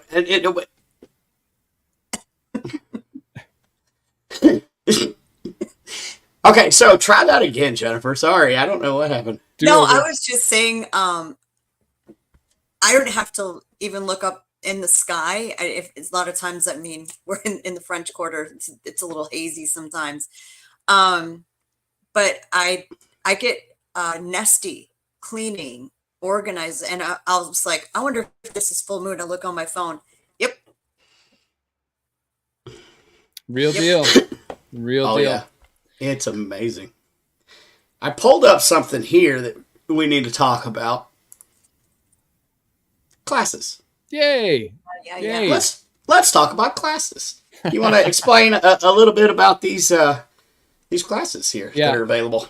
So my partner in time, Astara, is brilliant, and we created these classes. We did full video and audio ourselves. She has created the Inner Space Academy. Inner space, the heart. If you've ever studied some heart math, you can go to the Heart Math Institute, which is actually funded by Stanford, and that will be an opening to your very first pragmatic mystic rabbit hole. The heart is, you've heard stories where heart transplant people will have dreams from the previous owner, and will have cravings for foods that they were never interested in. Yep. The heart has an intelligence and has more electromagnetic activity than this brain does up here. So brain, heart, gut, dantian, the reproductive organs, all are working together in trained together. And sometimes our guts lead us to things that aren't the best for us, like that cookie that's been hanging out, and and you're like, oh, cookie. I like them cookies. I like cookies. Yeah, and then you feel it, and then you feel that sugar. Sugar's so powerful. Changing my relationship with sugar has really changed my world. And when you do end up having a sugar treat, you can feel it, man. It's like, boom. Gets right in there. Anyways, long story short. So where were we at? I kind of got sidetracked. Oh yeah, here we go. Inner Space Academy. So Astara created this to help people become into relationship with their heart. The most vast expanse isn't outer space, it's inner space. You have to go in. You have to be still. You have to go in. You have to understand how all this relationship with energy in your body works. We have a thing, you can set up a free alchemy discovery call with us, and we can help guide you to what would be, what might be helpful depending on what your situation is. Astara also does readings. And so we can set up readings via Zoom. Of course, COVID didn't also change individualize, it changed businesses. So everyone had to pivot. And so now what we used to do face-to-face, and we still do face-to-face, There's a lot of power there. Astara can provide through Zoom. We always recommend a face-to-face interaction for sound, because doing sound online, there she is, doing sound through a Zoom platform is difficult. It can be a head experience, but we need it to be a body experience. The idea is that we're going to get you into a state. Now, that isn't to say Astara does sing during her sessions, and it was very profound the first time a shaman's daughter sang to her many years ago and inspired her to help do this work. And so she'll do that during our readings at different expos, and I'll be playing the gong very lightly in the background to kind of hold a container, because expos are pretty busy and loud. But she'll be literally standing on someone's behind them with a hand on their shoulders, singing in their ear. Your mother was the very first person to sing you some sound healing lullabies, or maybe your grandmother. And those songs always, people say, prove that sound healing works. I'll say, talk to your mom and have her sing you a song. Or, you go to your beloved and you can start singing to them face to face, even if it's just tones. It's so powerful, so powerful. Yes, it really is. Like, so when the PTS kicks in and I'm just, out of the headspace, when my wife starts singing, it brings it. No, I don't care how far into the flashback or what have you I am. It pulls me right out. Yeah. So it's. I mean, if you want proof of sound healing, well, look at the three of us. We're here. Yeah. Like, you're here. Mine is the cats. Oh, yeah. When I don't feel good, they know to lay on me and purr, and it just makes me, that vibration, feel a lot better. Yeah. Well, you're going to love this. So very similar to a didgeridoo. The cat, that sound is a I got some severe sun exposure when we were on tour in the Sierra Nevadas. We were off the grid farm. We were doing our event there. I was helping out, and we were 8,000 feet higher than I'm used to. And so I got I got hot, as we like to say. And I had ice packs, and I swear I died on the shaman's couch. But this cat came and laid on my dantian, right on my lower midsection, and was just there for a little while.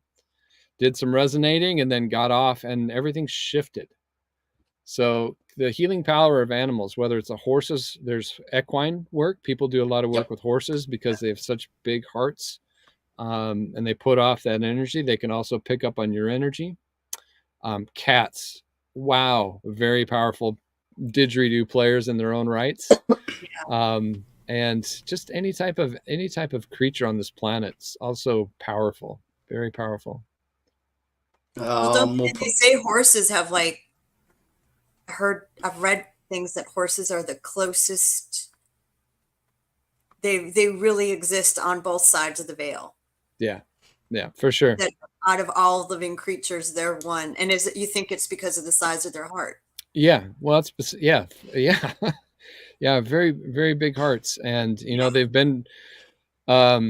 been in collaboration with us as humans for a long time. Granted, we've domesticated them, but there's wild stallions still out there making their way. They were brought here by us and put to work by us, and they're still working for us in many different ways. And there's a lot of equine healing. My mom just went to somebody here in Nebraska not too long ago. So look, you can go down this rabbit hole. You can find everything you need is probably in your state. Yep. And speaking of horses, like I'm around horses a lot. I work with horses. I do equine therapy. Where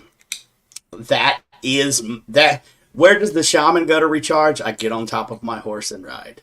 There you go. And then when we get out somewhere like next to a stream, I get off. I'm hugging on my horse. From the front, I'm feeling the heartbeat, like you said. I mean, it's just, but if that's not your cup of tea, there's an animal or a waterfall or something that is making a sound. That's why the babbling brook is so, integral to, let's just say, like, even poetry, because they know, Yeah. that sound is healing. That Yeah, rain. and rain too, and those are the instruments. Oh, tinnitus. Yes, we can talk about that for a second too. So, tinnitus, that squealing you hear in your ears. Have you ever heard it change pitch? Mhm. It changes pitch, right? Yep. So that's, first off, it's not ringing in your ears. It's ringing in your brain, because your brain's interpreting what's happening. So we're going to start with that. The ears are not ringing. It's the brain that's ringing. Yeah, toroidal field, right? One of my teaching, it's called a toroflex. Look them up, toroflex. They're pretty awesome. That's an example of a toroidal field. My tattoo is, yep, you can see it in one of the other pictures. Lighting, not very great here, but let's go back to tinnitus. So one of the things, when I did my sabbatical, I did a 3-month sabbatical in the desert of Joshua Tree to work on my sobriety and get myself back tuned up. And Astara has a chapter in the book about that. But one of the first things I noticed is that ringing. And what if that's the sound of your nervous system? And as you get turned on or more open, you suddenly start to hear that ringing. So we just need to change our relationship to it. I have it. I can concentrate on it and I can hear it because I'm a sound man. But most of the time I've changed my relationship to it, and it doesn't bother me because it's the ringing of my nervous system. There's drugs out there to help stop that, and I would never stop that. It's part of who you are. It's not an injury or a damage. It might be, I'm not a doctor, but I am a pragmatic mystic. And so I love to connect dots. And from my experience, practice changing your relationship to it. You don't hear it all the time, or do you? I kind of do. Yeah, it's there. It's there for me too. But, it depends. What you put your attention on, your energy goes. Yeah. Well, yeah. Yep. And and there's what if you harmonized with it too? You can harmonize with your own sounds, your own body sounds. True. I like that. Try it. Try it. Oh, when we're walking and the weed blowers are going, they're all going, brah, we harmonize with them as we're walking. We'll go, brah, and we'll get a chord going with them. It changes your relationship to the experience. That's what a pragmatic mystic is all about, is changing your relationship to things around you, the resonance that's around you in this world. Where else were we going? I think we were talking about something else. I got sidetracked. I think so. I'm off on a rabbit hole trying to find your tattoo. Oh, it's on the Meet Ryan. Sorry, Orion page. It's on the Meet Orion page. It was right below that picture we like so much with the gong. Oh, that's right. Okay. Yeah. I'll explain the Orion RyanMuff. The name Orion, Astara and I were getting a reading from a friend of ours, Atassier. He's out of California. He wrote the foreword in Astara's book. And he referred to me as Orion. And I thought to myself, if he says that name one more time, because he's there channeling and his head's doing this, and he says Orion, and he said it one more time, and I'm like, that's got to be it. A short time later, I went to the desert and I had a sabbatical. I shut my phone off all week, had it on for only 2 hours on the weekend for a whole month. Covered up every mirror in the house, walked 4 goats in the desert every night for a mile. They would walk with you, and took care of 2 dogs, and basically took care of myself and got sober and learned to love myself. And in that time, whenever I went to town to buy food from the farmer's market, I would introduce myself as Orion. I basically rebranded myself. I still am RyanMuff, my given name, but rebranding myself helped me take a new step in changing my relationship to that old version of myself. So the name Ryan was given to me by my parents. I didn't pick it, but Orion was chosen by me. There it is. Yeah. And the sun on the left there is Astara brought me a card one day. She was doing a mentorship with a young gal, and they made some cards, an elementary school gal. And Astara drew that sun, and she brought this on the card and told me to never lose my fire. And I'm like, that's going as a tattoo. So I like that. yeah. Let's see what we got. We got a little bit less than 15 minutes. Were we still on tinnitus? Because I'm fascinated by. Yeah. So, I think, just to reiterate, I believe that we come into tinnitus or we experience it. Something happens that it activates it. Well, we get activated as human entities, as beings, as energetic beings. Who's to say it's us not turning on to this greater message, this greater resonance, a frequency? Because it shifts, it changes. For me, it goes. Yep. It's not a consistent thing. So that tells me there's more to it than just the cilia in your inner ear and your semicircular canals being laid over and broken, is what the medical term is. That's what causes that, I don't know, maybe it's a 2K, 2000 hertz frequency. I've never found out where mine is, but it moves, it dances around. Sometimes it's really prolific in one ear. Astara and I will be even so bold to say as we're getting a download.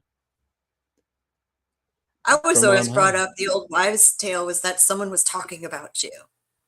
Could be itchy nose, right? Someone's talking about you. Someone, it's hard to say. I don't think we really understand the human body. We have lots of medical terms for things, but they used to put leeches on us and thought it was a good idea. Yeah. Yeah. Yeah, no, I don't. They still do that. There's still practitioners to do that, and it and it leads me to wonder: is there something to some of the old ways? Not bloodletting. Let's just get out of the Middle Ages, but some of the old ways, grounding. Yeah. Oh my God, grounding is so new. The shamans haven't been talking about it for thousands of years. Yeah, just putting it. But there is something to the old way: sound, vibration, song, singing. Yeah, and pharmaceuticals that we were talking about earlier. I think that pharmaceuticals change your vibration. For sure. I'm clean as a whistle. I don't take Tylenol. I don't take Aleve. I don't even take cold medication. I'm clean as clean can be, except for my caffeine. I take vitamin supplements like magnesium because I am a caffeine drinker. Fever because my tinnitus changed. Oh, well, yeah. The fever. Oh my gosh. Do you want to talk about that? Astara is experiencing her own upgrade with a cold. She's getting new insights, new visions. It's very difficult. When I had COVID, oh my gosh, wow, that was a thing. I never went in to get tested for it. I knew I was still passing air and breathing, but I had a shamanic death. I had to die to myself in the bed, and then the healing could get in. It's amazing when you get sick. It feels a lot like a big mushroom journey. Your body's tight. You run those hot and colds. You have visions. The flu, you can have visions during the flu. As a kid, I had 104 temperature. My mom was sticking me in an ice bath to get that down. Astara too also had a high temp. I think a lot of us who have big medical experiences end up getting more involved in the mystical community. We might ask around about that. Right. Yeah, my counselor at the VA had a couple near-death experiences, and he found out he was told he had to change his life and start helping people, and he did. So, we're interesting as this human condition. We are music. We have our own signature. Indeed, very much, very much. We are resonance. There's a thing called sonification that we come into a lot as sound people and people of the planet. They say this is the sound of the sun and this is the sound of the stars and the moon, but that's using math, and math is valuable. Math is very valuable, but we only measure to the level of our consciousness, and most measurements are made through 2 wires. So that's even limited in and of itself. So when we measure to the level of our consciousness, we're either seeing ones and zeros, or we're actually measuring from experience. That's why mysticism is so hard to tap into for some people, because you're not open enough for it. Yeah. You're not trusting. Didn't have a good mentor, or you're not in mentorship with someone to help open these channels so you can see more, see wider and broader. Once you can see something, you can't unsee it. You can't go back to sleep. So sonification is when we put sound to something that doesn't have sound. Now it has resonance, but we can only hear in a limited spectrum. As the medical field says, we can, as infants, we can hear down to 20 hertz possibly, which is really low, up to 20,000 hertz, which is really high. Now, I know as we age and have more earbuds and listen to music at loud levels and go to concerts and your ears get rung at a concert, you'll never forget that first experience of coming home after a big concert and hearing, oh yeah.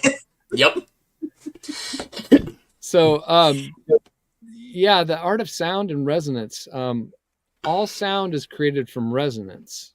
When the two molecules collide, they're doing a dance with each other, and that impact creates electricity, heat, and resonance. And it's through that resonance, when we speed it up enough that we can hear it, then we start to experience it. So binaural beats, the idea that we're going to play two tones just off enough to create a subtone that will be experienced by our head. It's a head experience, because we only can get that through earphones.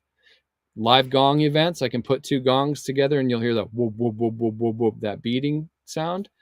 That will open these portals for you. It's a portal opener, as when you get those beats.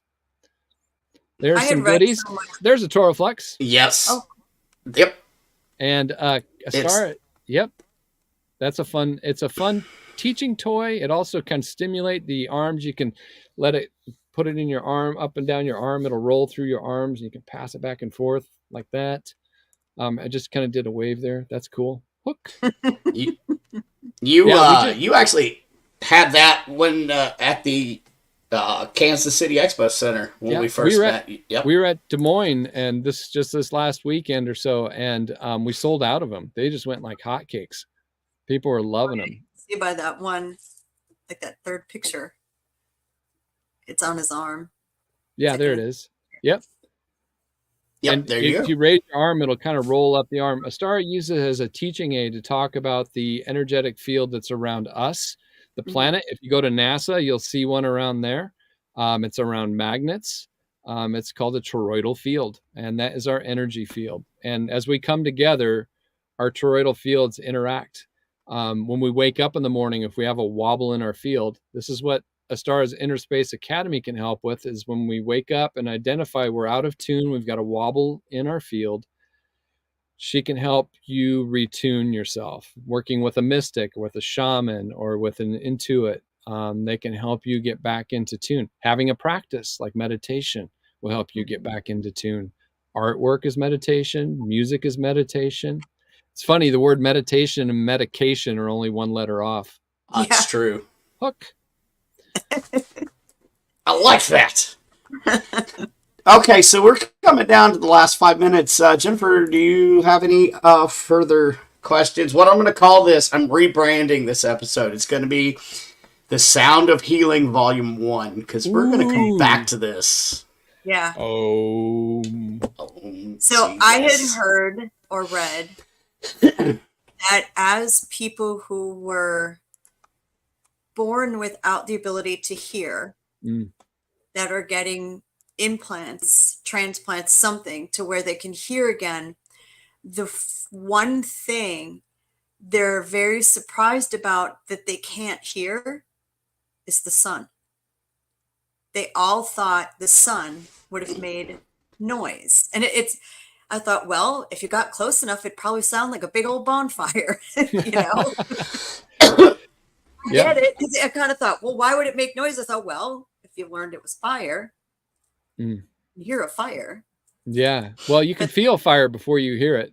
Yeah. You can, and Brandon can attest to that. Anybody who's ever been around big fire, instantaneous fire, you feel that pressure that's created by that. So hearing is feeling, and feeling is hearing. So don't forget, you're hearing with your whole body. It's not just your ears.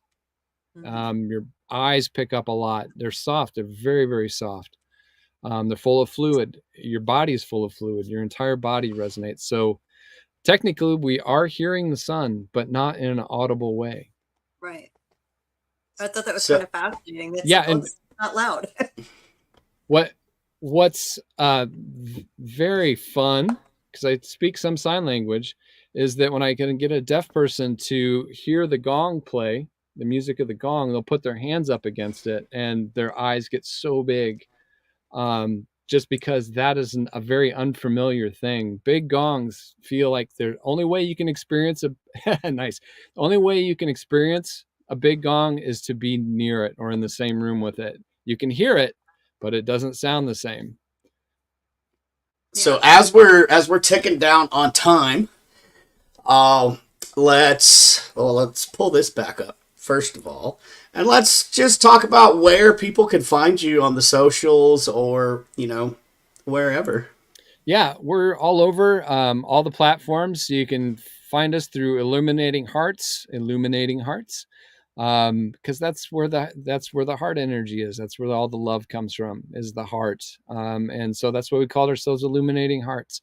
Astara's brand is up there because of she's out front with a book and her classes, Inner Space Academy. You can set up a call with her and me, and we can help guide you to anything you might be looking for. And we've got this Winter Solstice Sound Portal coming up here at the Ohm Center on the 16th. We do have some recordings in our shop that are available. I recorded all of them. Those are all my recordings of us playing. So there's also some audiobooks, the film We Are Not Alone. You can check that out. Brandon recommends the headphones for the film. I do too. And yeah, just have fun, fish around that. Everything you need to know is on that site. Illuminating Hearts and Astara Raven. And it's such an easy navigation. I mean, you guys, you did the website right. I've been to a bunch of websites where I'm having to dig. I mean, I'm having to dig in yours, but it's not that I'm lost on the navigation. It's there's just so much information. Thank you. We call it looking for your heartifacts, and it's in your body. We reference your heartifacts, and you can dig in here and unearth those same heartifacts, the things that'll help you as an inner space astronaut. I will, as I always say when I end the show, and then I'm gonna say it, and then we're gonna let Jennifer take us out. But Orion, hopefully this means something to you. I always say it's not about surviving the storm, but it's how you dance in the rain. Also, changing your relationship, you bet. Yep, and Carol always helps me by. Nope, that's James, not Carol. Carol, remember to smile. Jennifer, take us away. Oh, on the spot. Okay. Well, thank you very much, Ryan. You know what? It was a pleasure for me to meet you and experience the gifts that you give back to people. Really. I know I'm digging. I'll be digging a lot in your website. You might be hearing from me again. So please. Thank you for sharing everything. And I hope I get to at least, if I'm not on with Brandon, at least I'll be able to be off work to watch. Yeah. For volume 2. Yes. For sure. And I'm going to try to make it work. So you're on here with me, Jennifer. That's the whole reason why I called you, to see if you could come on. I knew that you would like Ryan. Yeah. You know me. Oh, you purple my heart. Thank you so much. So everybody tune in next Sunday, where my guest will be, as soon as I pull up my schedule. Nobody? No, I have somebody. I just forgot to put it on here. So stay tuned for the hook. I love each and every one of you. Thank you guys. First of all, Ryan, thank you, brother. Thank you, brother. This has been, I'm telling you, one of the best podcasts, one of the most informative ones that I've had this year. And I'm glad that I got to share it with you as well, Jennifer. So until next Sunday, good night. And wait, I'm producing my own show. By the way, if you're a podcast producer, hit me up, please, because I don't have one and I'm looking for one. Good night, and I love each and every one of you guys.